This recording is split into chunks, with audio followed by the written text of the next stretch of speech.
يعطيكم العافية.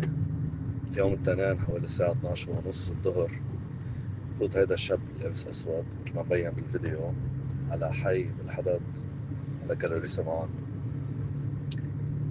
بيطلع على البناية تقريبا على الطابق الأول في منور، ورا البداية حاطين غاز، فك شرة الغاز وبياخدها مثل ما مبين بالفيديو، وبيضل هربان فيها.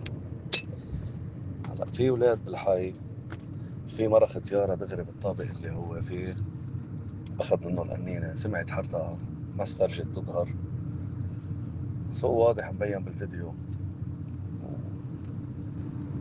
المنطقة هون منه مبين، في حال حدا بيعرف شي عنه بيقدر يساعدنا. هلا نقضت بجرة غاز يعني، بس هيدا الشي مش مقبول أبدا.